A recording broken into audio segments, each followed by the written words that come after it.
In our lead story today, we travel to the nation of Iran, where amidst the seething rage that, at the time of writing, still precedes a highly likely attack on Israel, other plans are afoot in the shadows. The allegations in question come by way of European intelligence, with sources in the know claiming to the news organization Reuters that in the very near future, hundreds of dangerous Iranian missiles will be deployed on the front lines in Russia's ongoing war against Ukraine. The missile in question is known as the FATH-360, a short-range, satellite-guided tactical ballistic missile. Meant to be fired off 6 tube launchers mounted on the backs of semi-trucks, the FATH-360 is outwardly similar to other weapon systems like America's HIMARS, although it's not necessarily comparable in terms of its combat abilities.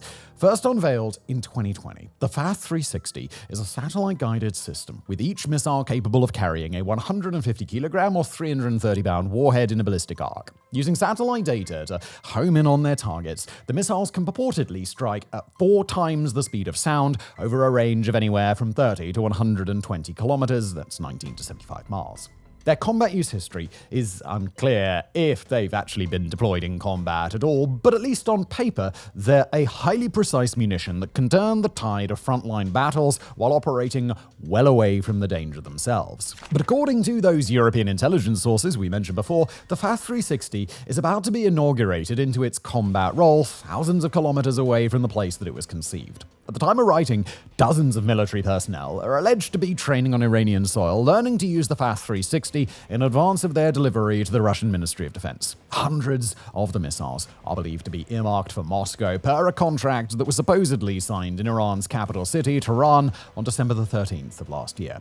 The Russian troops currently in training are expected to be ready to operate the FATH-360 on the front lines very soon, and once their training is complete, the missiles and their launch vehicles will likely be delivered post-haste. How many of the launch trucks Iran will send is currently unclear, but with 6 missiles per fully loaded truck and several hundred missiles suspected to be on the way, the number of trucks is likely to be a bit more than just a handful. The members of NATO are apparently well aware of the upcoming shipment, with the United States' National Security Council threatening a, quote, swift and severe response if Iran were to move forward with such transfers, per a spokesman's statement when asked about the report. That same spokesman emphasized the alleged upcoming shipment that would represent a significant deepening of the defense ties between Russia and Iran and would go well above what Iran has done previously to support Russia's erstwhile invasion of its neighbor. A British government spokesman expressed a similar sentiment, urging Iran not to proceed with the transfer and emphasizing that it's of paramount importance that the transfer ultimately does not go through. Russia hasn't responded to the allegations, and Ukraine has yet to make a comment. Iran has denied any intent to transfer weapons to Russia, while they could be used in the Ukraine invasion. An anonymous high-ranking Iranian official, also quoted by Reuters, repeated the claim that the FATH-360 had not been part of any arms transfers. According to prior reports, though, this isn't the first time that Iran has sent missiles to Russia during this war. A February 2024 report indicated that some 400 Fateh-110 short-range ballistic missiles had been shipped from Iran to Russia, although later intelligence leaks suggest that this transfer may have been held up. For Iran to go down that route a second time, especially with the intent to battle-test a weapon that offers significant tactical potential if it's proven effective, would be little surprise at all. On the front lines, it's not likely that the addition of the FATH-360 would suddenly break Ukraine's defensive lines, and the point of sending the missiles isn't to fill some niche in Russia's arsenal that's currently completely unoccupied. Moscow's got plenty of ballistic missiles of its own, not necessarily enough that it can use them without any planning or forethought, but certainly enough that a critical shortage would be a long way off. Instead, the FATH-360 grants Russia a level of versatility that it currently doesn't have. Forced to use its own missiles on the front lines despite those missiles' potential to work at medium or long range and strike deep into Ukraine, Russia has been losing out on some of its own ballistic missile potential in recent months. The FATH-360, by contrast, is optimized for use against combat targets on Ukraine's front lines from a short range, at least on the scale of ballistic missile ranges. By taking over some of the frontline responsibility of Russia's MOD, the FATH-360 allows Russia to save its longer-range missiles for highly damaging, deep penetration strikes well behind Ukraine's battle lines. That's all the more important now as Russia searches for ways to punish Ukraine for its advance into Kursk and tries to identify and destroy new weapon systems like freshly shipped F-16 fighter jets before they can be used against the forces of Moscow. For Iran, the move has tangible benefits as well. The FATH-360 isn't known to have seen combat, and if Iran can get critical data on its performance from a close geopolitical friend, then it can refine the system, kick it into higher volume production, and potentially even export it to other nations and its non-state allies. Of course, of perhaps even greater concern is the potential for the FAT-360 to be used in large numbers at once, and perhaps in tandem with Russia's existing arsenal. And this would be done for a very specific purpose. Ukraine's air defense systems are, in recent weeks, holding up decently well, but they're badly overtaxed and are thought to be vulnerable to a rapid mass assault. Due to its purported short range and high speeds, the FAT-360 missiles are expected only to be intercepted with any consistency by Ukraine's best air defense systems, including the American-made Patriot and European SAB-3.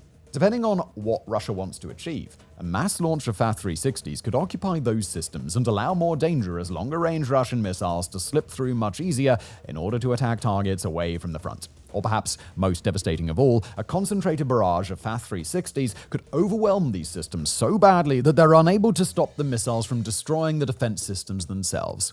Russia has, thus far, struggled to truly cripple Ukraine's advanced missile defense batteries. But that kind of assault will do it. Of course, there's the outside possibility that the FAT-360 could underperform in combat, but for Ukraine or any of its international supporters to bet on such an underperformance would be optimism that extends well past the threshold into foolishness. If the reports of incoming FAT-360s are true, then it's among the clearest indicators yet that the leaders of both Russia and Iran have realized that it's in their mutual interest to grow closer as the rest of the world holds them at arm's length. Iran has been a pariah nation for some time, hobbled by Western sanctions and too heavily stigmatized on the world stage for most nations to consider getting close. A long-time instigator of conflict in the Middle East, the effects of Iran's hidden hands are on full display in Gaza, in Lebanon, in Yemen, and across the open deserts of Syria and Iraq. Russia, however, has been taken a lot more seriously on the world stage and been actively engaged with despite its overreaches, largely owing to the nation's economic power, its considerable military strength, and its arsenal of many nuclear weapons. But since Russia's invasion of Ukraine began, Moscow has found itself in a geopolitical situation that bears increasing resemblance to that of Tehran, and the two nations have seemed to grow closer and closer over the past couple of years. And as telling as that shift is for Russia, it's equally important, if not more so, when viewed from Iran's perspective. As we mentioned before, Iran has not, at the time of writing, launched what is expected to be a large-scale retaliatory assault on Israel after Israel is believed to have assassinated the political leader of the Hamas organization in the Iranian capital city. We anticipate that attack will probably have happened by the time this video is released, although there are obviously no guarantees either way. For Russia to engage in the transfer of especially potent weapon systems with Iran on the eve of such an attack, and with full prior knowledge that Iran and Israel were locked into a cycle of escalating hostilities, sends a very clear message to the rest of the world. Iran has Russia's support, come what may, even in the face of entirely predictable Iranian conflicts that most of the world will condemn as unacceptable. Meanwhile, the rest of the world has received an equally clear signal from Iran. For all of the talk of potential moderation after the selection of its new president, Iran has little, if any, interest in the sort of moderation that would lead it to back down from its geopolitical goals. Prior or not, Tehran will do as it pleases and very clearly wants to signal that any repercussions that follow simply lack the force to bend Tehran to somebody else's will. Whether that proves true in practice may or may not be another story, but Tehran, at least outwardly, seems to see no problem with the idea of finding out. Finally, although this particular piece of the puzzle comes with implications that are likely a bit further off, we've got to emphasize that Tehran and Moscow's weapons shipments, along with their rhetoric, go in two directions. As Moscow appears to be nearing readiness to operate the FAT-360, Iran is believed to have taken possession of Iskander short-range ballistic missiles from Russia, along with an electronic warfare package called Murmansk BN. Both are significant upgrades for Iran, especially the electronic warfare package, and they aren't all. For Iran, Russian-made Su-35 fighter jets are on the horizon too. It's not likely that any of those weapon systems will show up in the imminent, or perhaps by the time this video is released, ongoing hostilities between Israel and Iran in the near term, but they are a bitter reminder for much of the world that the long-held tactic of keeping Tehran strategically and technologically isolated only works so long as there's no major power taking its side. Tehran's not so isolated anymore, and attempts to isolate Russia seem to be incomplete at best. Now, two pariah states that the rest of the world has pushed away have found themselves pushed together, and they clearly intend to make the most of it. Now, let's travel to South Sudan, a state that could be on the edge of collapse. When it comes to the war in Sudan, there are many reasons to lament. The estimated 150,000 dead, the utter destruction of the capital, Khartoum, once one of Africa's great cities, the return of genocide in Darfur. Against such colossal tragedies, the rupturing of a single oil pipeline might not sound like much. Yet for those living in the neighboring nation of South Sudan, this rupture represents far more than just a broken pipeline. It could be the event that tips their country into outright collapse.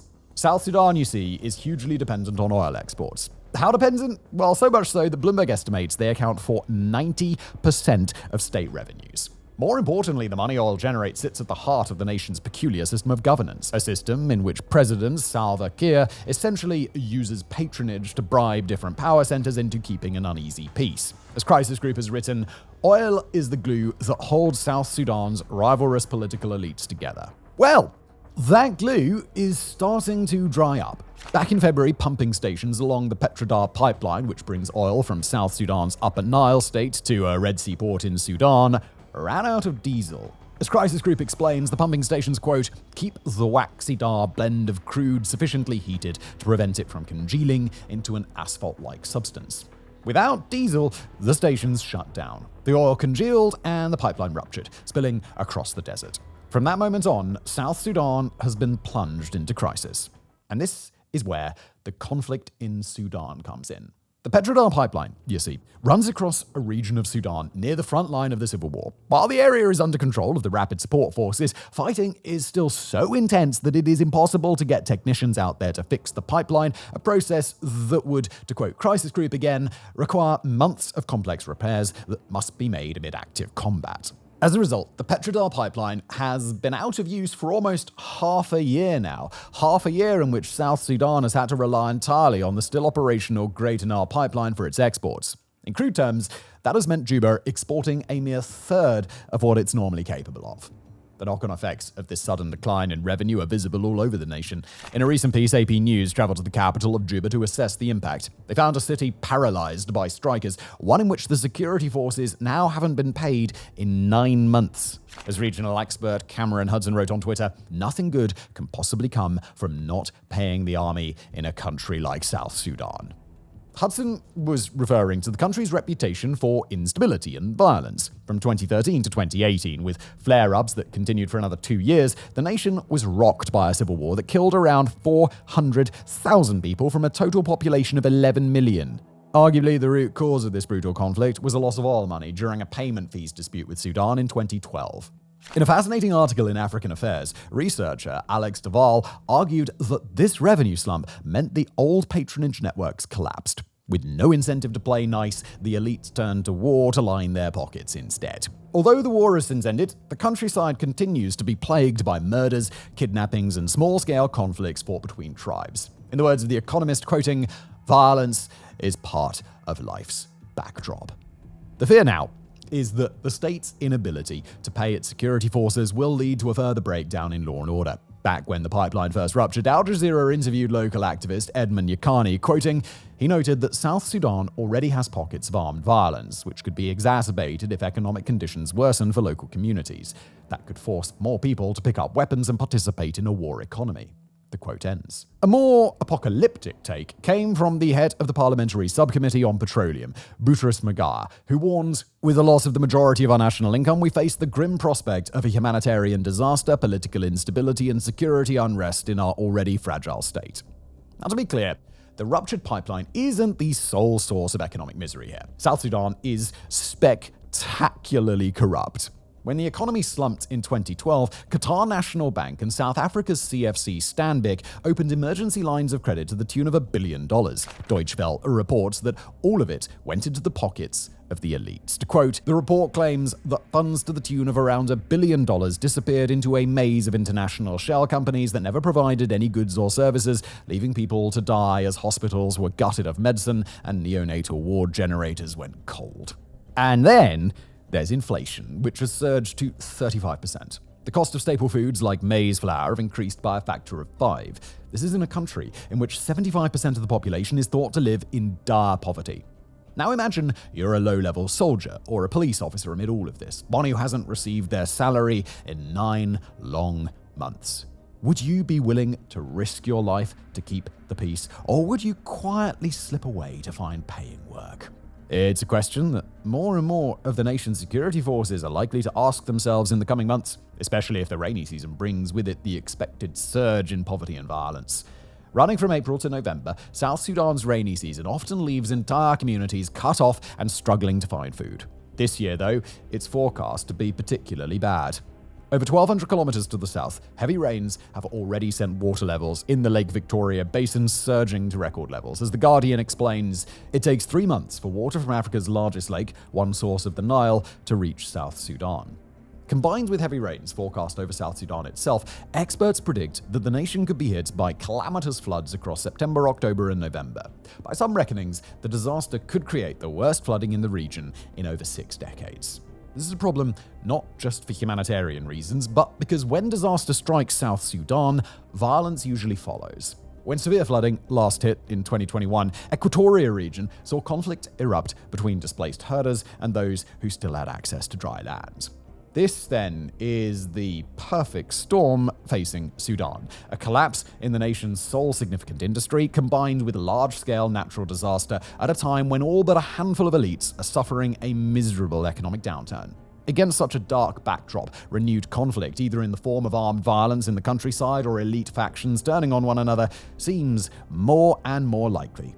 Luckily, the rest of the world is aware of this and is attempting to secure additional money for South Sudan. The African Development Bank has signed a $46.2 million agreement to support agriculture, while the US recently donated $95 million for humanitarian help. On a much faster scale, late spring saw a bank distantly connected to Abu Dhabi's ruling family issue the government a $12.9 billion lifeline to be secured against future oil production. The UN claims 70% of this loan is meant to be spent on infrastructure projects. Sadly, infrastructure projects has previously been code in South Sudan for lining the pockets of the elite. After all, that's what happened to the $1 billion Juba secured in 2012. And while such a massive cash injection may help hold together the fraying web of elite patronage, it's not going to reduce the hardship outside the capital. Hardship that has previously caused violence akin to a low-intensity civil war. In short, the prognosis for South Sudan today is grim. With its northern neighbor in meltdown and its oil revenues badly disrupted, this fragile young nation may yet be plunged into a catastrophe all of its own. A catastrophe fueled by its greedy, rapacious elites, and yet one in which it will be the ordinary people who suffer worst of all. Now, let's turn our attention to Venezuela. For a brief, shining moment, it looks like it might be one of the most spectacular of things, a true people power revolution. In the days after Venezuela's stolen election, the mood on the streets was one of angry defiance. Huge crowds came out to protest results which showed autocrat Nicolas Maduro squeaking a narrow victory over opposition candidate Edmundo González Urrutia. A win so unlikely, it's up there with Alexander Lukashenko's claims to having won the 2020 election in Belarus. The Carter Center, for example, said the election, quote, could not be considered democratic. A panel of UN experts said it lacked basic transparency and integrity. The opposition, meanwhile, released over 80% of the tallies automatically generated by voting centers across the country, tallies that seem to show González won with over 67% of the vote. While the government refusing to release any evidence to back up its own claims of victory, protests soon spread to even working-class districts, which were once Maduro strongholds. As videos circulated on social media of angry crowds pulling down statues of Maduro's old mentor Hugo Chavez, many observers began to ask how the autocrat could possibly cling on. Well, fast forward nearly 3 weeks after the election, and we, unfortunately, have just one answer. Like Lukashenko in 2020, Maduro seems to have opted to stay in power via a massive crackdown. Since July the 28th, the regime has consistently pushed the message that it's the victim of an attempted US-backed coup. Never mind that Maduro's 11 years in power have been accompanied by one of the worst economic crises in modern history. Never mind that he oversaw hyperinflation, a soaring murder rate, and an exodus that resulted in a quarter of the population fleeing the country. By the government's logic, any protests must be directed by its enemies. And that means they can be crushed by whatever means possible. In this case, those means have come in the form of Operation Knock Knock, a nationwide sweep of arrests that has seen people seized from their homes. According to the New York Times, activists and journalists have had their passports cancelled, meaning they cannot flee the country. All told, human rights organizations believe 1,300 people have been arrested. For its part, the regime claims 2,400 protesters are now languishing in prisons. Those prisons, by the way, are Tocoran and Tucayito, among the most violent in Venezuela. The Miami Herald reports that those being arrested are being held without access to legal representation. Many haven't even been officially accused of any crime. Speaking of the Times, Carolina Jimenez Sandoval, president of the Washington office on Latin America, seemed taken aback by the scale of the crackdown, quoting, "I have been documenting human rights violations in Venezuela for many years and have seen patterns of repression before. I don't think I have ever seen this ferocity." Understandably, all of this has sent ripples of fear washing through Venezuelan society. A poll published on August the 11th by Mega-Analysis suggested that over 40% of people were considering fleeing the country. In a report on the results, the Miami Herald wrote that, quote, "This time, the mass migration could happen quickly," the Mega-Analysis survey suggests, finding that the equivalent of about 600,000 people are considering leaving before the middle of next month, while an additional 930,000 would leave between October and December. Now, clearly, everyone who tells a pollster that they'd be likely to flee the country won't necessarily do so. It's incredibly hard to uproot your life, leave your community behind, and go and live in a neighboring country where people may be prejudiced against you. But still, Venezuela's refugee crisis is already the worst in the Western Hemisphere. 7.7 million people have already left. Even if only a fraction of that 40% who want to flee actually do so, it will still add to the pressure on neighboring countries such as Colombia and Brazil. Strangely, though, the threat of another exodus doesn't seem to have prompted the global community to act. While the US, EU, and most Latin American states have refused to recognize the election results, they've not done anything to seriously challenge Maduro's grip on power. Or in the words of the Financial Times, no deadline has been set for Caracas to produce the voting tallies that would prove whether Maduro won, and there is no word on what will happen if it does not. The paper goes on to list the ways in which different states could be turning the screws on the regime right now. The US could cancel licenses for Western companies to extract oil and gas in Venezuela, a source of valuable income for Maduro. The Organization of American States could come out more forcibly on the need to release the voting tallies. For our part, we'd suggest that Brazil and Colombia could stop pussyfooting around and use their regional might to put real pressure on Maduro. Yet, despite these options, nobody's really doing anything. Nothing that would seriously cause Maduro to reconsider. The closest seems to be a behind-the-scenes attempt by Washington to negotiate a safe exit for Maduro, one that would see the drug trafficking charges against him dropped in return for quietly retiring to Cuba in exile. So far, there are no signs that Maduro is inclined to take the deal. So in that case, the question is, well, what happens next? What happens in a nation where an unpopular autocrat responds to a lost election by cracking down and brutalizing his own people? One possibility is that Maduro rides the unrest out, that he follows in the footsteps of Alexander Lukashenko of Belarus and Daniel Ortega of Nicaragua, and simply turns Venezuela into a police state ripped from Orwell's nightmares. A place of paranoia and brutality where nothing matters any longer but fealty to the regime. Whether Maduro can pull such a thing off, that's hard to say. The army and intelligence services seem fully on his side, but he lacks a powerful backer like Lukashenko had in Vladimir Putin. Another potential path, then, could be one that former Brazilian Foreign Minister Celso Amorim floated last week. Speaking to Brazilian channel Globo News, he warned of a very serious conflict, claiming, "I don't want to use the expression civil war, but I feel very afraid." Speaking to The Guardian, though, former US diplomat Tom Shannon, who has worked extensively in Venezuela, seemed to think civil war might be a stretch outcome. Instead, he foresaw what he called the Romania solution. For those of you who aren't up to date on your Eastern European history, in December of 1989, Romania rose up in a bloody revolution against its communist dictator, Nicolae Ceausescu. Over 1,000 were killed in the violence, the government collapsed, and Ceausescu was shot dead on live TV. As Shannon told The Guardian of the parallels he sees with modern-day Venezuela, people become so profoundly frustrated that they turn on the government in a very violent way. Now, it's still possible that none of these options will come to pass. Still possible that a solution to the crisis will be found that sees Maduro step down and the will of the people take its course. But even we have to admit that this is looking increasingly unlikely. But then the alternative is just so dark. A world in which an autocrat can pull off the biggest electoral fraud in Latin American history and then continue on as head of state. A world in which Venezuelan democracy, already on life support, is just officially declared dead. Could this be the world we're now living in? Well, only time will tell. And in our final story today, we travel to Myanmar, where stories of rebel momentum and liberation all over the countryside have been overshadowed by tragedy. Early last week, news emerged of a nightmare scenario that had played out in Myanmar's Rakhine state against a people that have faced indiscriminate violence and targeted attack across the country for years. The people in question are the Rohingya, a majority Muslim ethnic group in the mostly Buddhist nation who've experienced what much of the world claims has amounted to genocide. The incident in question is a massive and coordinated drone attack against crowds of fleeing Rohingya citizens, but the drones in question were not flown by Myanmar's authoritarian military junta. They were flown by the Iraqi army, a major and tremendously powerful ethnic militia, and one of the three main fighting forces responsible for the core of Myanmar's rebel army. Now, before we pull back the curtain on this attack, it's important to make one thing clear.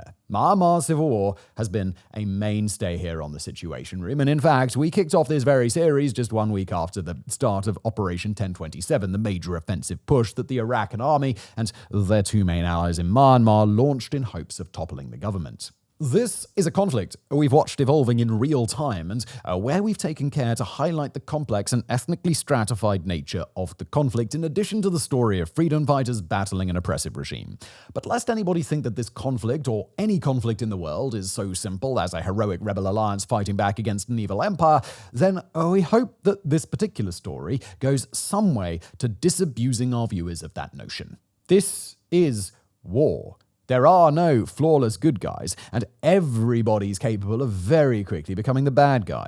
The attack came in the border town of Mangdao, just barely east of Bangladesh. It's a town where most people are Rohingya, one of just two towns in the country to share an official border trading post with the Bangladeshis and where a sizable population called home before the war. Immediately prior to the attack, Mangdao had come under threat from fighting between the rebel Iraqi army and the military junta. Nearby villages and hamlets had been emptied of their populations, who streamed towards Mangdao and tried to hide out there. But as the fighting grew closer, those same Rohingya civilians and others from within the town itself were forced to try and escape the town before the fighting spilled onto its streets. With the fighting not far off, several hundred civilians attempted to make a crossing of the Naf River, a water body that helps to define the border with Bangladesh. Equipped with whatever belongings they could carry, the Rohingya attempted to ford the river with the help of small boats and floating objects at about 5 in the afternoon local time, and then the drone attacks began. When one Ne Sandwin, co-founder of the Free Rohingya Coalition and a responder on scene who'd collected witness accounts, relayed his findings to The Guardian, he offered the following quote: "They told me several dozen, at least 3 to 4 dozen drone bombs were dropped there. Amidst the chaos, civilians were easy pickings, and the drones, each armed with small explosives capable of killing several unarmored people, detonated as their operators saw fit. Artillery shells rained down in the midst of it, claiming even more lives in the process. The estimated death toll really depends on which outlet you're quoting. The Associated Press suggests 150, Reuters 200, and The Guardian, going off estimates by that same responder, Ne Sandwin, backs up the figure of 200 dead with an additional 300 or so wounded."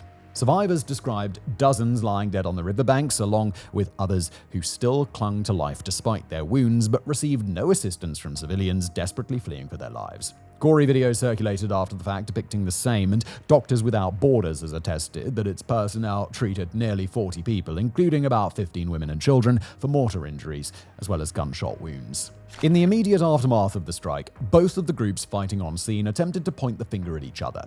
The junta blamed the Iraqi army, and the Iraqi army blamed the junta. But witnesses and activists at the scene point the finger quite clearly at the Iraqi. Said Lewin of the attack, quoting, "The Iraqi army is trying to finish the business of the Myanmar military." Other witnesses indicated that the Iraqi force had launched drones from a nearby village under their control, intentionally and repeatedly striking Rohingya civilians despite their not having posed anything even remotely resembling a threat. One thing that's been conspicuously absent are reports of any Rohingya resistance fighters operating in the area where the drone attack took place. Nonetheless, if the attack and a death toll in the 150 to 200 plus range can be confirmed, it'll be among the deadliest attacks on civilians, Rohingya or not, since Myanmar's civil war began. As we've alluded to just a moment ago, the Rohingya have been met with brutal violence in Myanmar for quite some time. The military junta has a genocide case pending in The Hague as we speak, stemming from prior crackdowns against the mostly Muslim minority in 2017 and 2016, and its long-faced searing allegations of brutality and systemic discrimination against the Rohingya. They are denied citizenship in Myanmar, they are constrained in where they can travel within the country's borders, and they've been forced to flee Myanmar in the millions over the span of the last decade. But tragically, as violent and as brazen as the military junta has been, the Arakan army has shown conduct to match. As activists on the scene of the Mungdao attack explained, the Arakan army have been implicated for months in a series of attacks against the Rohingya, treating the minority with impunity in the areas the rebels control. Arakan forces are accused of extrajudicial killings of Rohingya, forcible recruitment of young Rohingya men to fight for their cause, and the destruction via arson of Rohingya villages in the countryside. They've shelled Rohingya towns and settlements, they've looted Rohingya neighborhoods, and they're believed to have killed children and the elderly as well as fighting-age Rohingya men and women. Recent allegations indicate that they may have begun employing widespread sexual violence against Rohingya women and girls. They're also known to have propagated and amplified anti-Rohingya rhetoric in territory they control, and the range of actions they've been implicated in have raised fears that a further ethnic cleansing against the Rohingya may be part of the Arakan army's long-term plans. We should emphasize here, Rohingya fighters do oppose the Arakan army via armed resistance, not because the Rohingya are on the side of the military junta, but because those Rohingya who've been able to remain in Myanmar have done so largely as a facet of their willingness to defend their homes and communities. But whatever armed Rohingya resistance there is, we must emphasize that the Arakan army's retaliation has been vastly disproportionate, targeted towards civilians, and responsible for the destruction of dozens of Rohingya communities, even before Arakan forces have gained full control of the area. The Arakan army, unsurprisingly, offered a different version of events. A spokesperson for the group told Reuters about the attack, quoting, "Family members of terrorists tried to go to Bangladesh from Mungdao, and the junta dropped the bomb because they left without permission." To square that version of events with the attack on civilians that quite clearly took place, we'll translate. The Arakan army describes these civilians as the family members of terrorists, perhaps meaning Rohingya who've taken up arms, or perhaps just meaning Rohingya. They describe the Rohingya civilians' choice to flee to Bangladesh as being reason enough for them to be attacked, despite never alleging that the civilians had taken any action against the Arakan army, or that they were even so-called terrorists themselves, just the families of terrorists. And finally, according to the Arakan army, it was the junta that attacked them. But judging by the crystal clear subtext of the statement, the Arakan army doesn't seem to have any problem with the idea. In its attempts to avoid blame for any violence against the Rohingya, the Arakan army has had help in the past, and it's likely to again. That help comes from the rest of the world, from the Burmese diaspora, from Western governments, from Western media, and more. The Arakan army are an integral part of the Three Brotherhood Alliance, or 3BHA, the tripartite band of rebel organizations that form to spearhead Myanmar's national resistance movement. Although hundreds of ethnic and local militias fight the country's military junta in the country, it's the Arakan army and just two others who pull the most weight, who control the most territory, who command the biggest fighting forces, and who represent the best chance Myanmar has at overthrowing the junta outright. Perhaps in order to raise the 3BHA's chances of victory, or perhaps because of an inclination not to see the heroes in Myanmar's story become the victims, word of these purported atrocities by the Arakan army have been slow to spread, especially when compared to similar allegations made against the junta. Not only that, but credible accounts of Arakan atrocities against the Rohingya are often lacking in comparison to accounts of junta violence. Arakan abuses, if indeed they did happen, are far more recent. They've happened in contested war zones where civilian and especially foreigner access is restricted, and the few journalists who do manage to embed in the conflict zone are basically only there at the courtesy of the Arakan army. As a result, it's comparatively rare for detailed, verifiable accounts of Arakan army violence to get out, at least for the time being, although that may not always be the case. Amidst the human tragedy and suffering of the drone attack, we've also got to spare a moment for the attack's tactical military implications. To launch a drone attack of this type, be it against civilians or a rival military faction, requires real coordination and technological sophistication on the part of the perpetrators, in this case the Arakan army.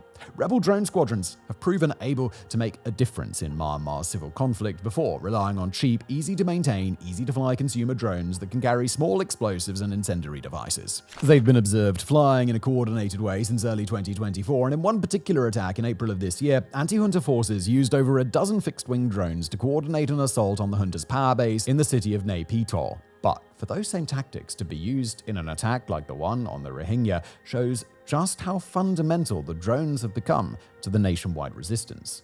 The attack on the Rohingya at Mung Dao represented an attack on a target of opportunity, launched by what's believed to be an unremarkable unit of the Iraqi army against a target that was, by all indicators, optional because of just how little threat it posed, with the Iraqi drone operators using many explosives-laden UAVs as if it were a matter of course. Devastating as the attack was, the idea that the Iraqi army would be able to basically pull it out of a hat represents a whole new challenge, and one that echoes ad hoc fighting forces from Ukraine to the Middle East to Sudan and more. Drone swarm warfare using cheap kamikaze hardware appears to be just as much a part of 21st century warfighting as shooting a gun. With the fighting only growing more intense between the military junta and the Three Brotherhood Alliance, as well as Myanmar's many other ethnic militias, the situation for vulnerable people caught in the middle is getting worse, not better. Much of the country has now been taken over by local militias, and those organizations do often rule quite peacefully in their autonomous state, a majority-led force setting new norms for a population largely made up of its same ethnic group. But in places like Myanmar's west, where the Rohingya are the ones caught in the crossfire, the transition from junta rule to rebel rule may not be altogether positive in the grand scheme of things. As the rebels' victories against the junta continue to stack up, it'll be up to the militias and their leaders to decide just what Myanmar is going to become in the aftermath. Around the world, most people watching this conflict consider these many rebel movements to be collectively a good guy, or more broadly, they assume that this conflict or any other could have a movement of unadulterated good guys to root for. But if these allegations against the Iraqi army are any indication, then the Myanmar to come, even after the overthrow of a brutal and despotic military junta, may still not manifest the peace or the reconciliation that the entire country has earned in blood.